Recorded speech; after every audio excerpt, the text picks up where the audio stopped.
छोटा ना समझें किसी भी काम को। एक बार भगवान अपने निर्धन भक्त से प्रसन्न होकर उसकी सहायता करने उसके घर साधु के वेश में पधारे।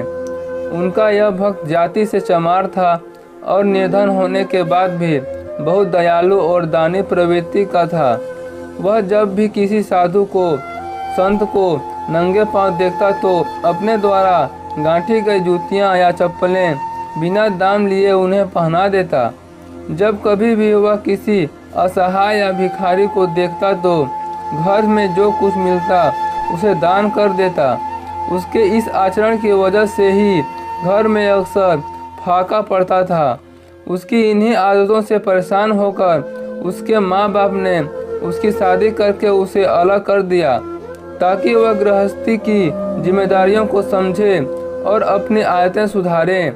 लेकिन इसका उस पर कोई भी असर नहीं हुआ और वह पहले ही की तरह दोनों की सेवा करता रहा। भक्त की पत्नी भी उसे पूरा सहयोग देती थी। ऐसे भक्त से प्रसन्न होकर ही भगवान उसके घर आए थे ताकि वे उसे कुछ देकर उसकी निर्धनता दूर कर दे तथा भक्त और अधिक जरूरतमंदों की सेवा कर सके। भक्त के द्वारा पर साधु को आया देख अपने सामर्थ्य के अनुसार उनका स्वागत और सत्कार किया। वापस जाते समय साधु भक्त को पारस पत्थर देते हुए बोले, इसकी सहायता से तुम्हें अथाह धन की संपत्ति मिल जाएगी और तुम्हारे सारे कष्ट दूर हो जाएंगे। तुम इसे संभाल कर रखना। इस पर भक्त बोला, फिर तो आप यह पत्थर मुझे न दें, यह मेरे किसी काम का नहीं। वैसे भी मुझे कोई कष्ट नहीं है। जूतियाँ गांठ कर मिलने वाले धन से मेरा काम चल जाता है। मेरे पास राम नाम की संपत्ति भी है, जिसके खोने का भी डर नहीं है।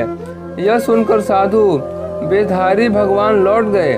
उनके बाद भक्त की सहायता करने की कोई कोशिशों में असफल रहने पर भगवान एक दिन उसके सपने में आए और बोले, प्रिय भक्त, हमें पता है कि तुम लोभी नहीं हो, तुम कर्म में विश्वास करते हो।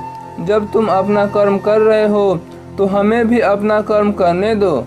इसलिए जो कुछ भी हम दें उसे सहर्ष स्वीकार करो। भक्त ने ईश्वर की बात मान ली और उनके द्वारा की गई सहायता और उनकी आज्ञा से एक मंदिर बनवाया और वहां भगवान की मूर्ति स्थापित कर उसकी पूजा करने लगा। एक चमार द्वारा भगवान की पूजा किया जाना पंडितों को सहन नहीं हुआ। उन्होंने राजा से उसकी शिकायत कर दी। राजा ने भक्त को बुलाकर जब उनसे पूछा तो वह बोला, मुझे तो स्वयं भगवान ने ऐसा करने को कहा था। वैसे भी भगवान को भक्त प्यारी होती है, जाति नहीं। उनकी नज़र तो कोई छोटा बड़ा नहीं, सब बराबर हैं। राजा बोला, क्या तुम यह साबित करके दिखा सकते हो? भक्त बोला, क्यों नहीं। मेरे मंदिर में विराजित भगवान की मूर्ति उठाकर जिस किसी ने भी समीप आ जाए वही सच्चे अर्थों में उनकी पूजा का अधिकारी है। राजा तैयार हो गया। पहले पंडितों ने प्रयास किए लेकिन मूर्ति उनमें से किसी के पास नहीं आई।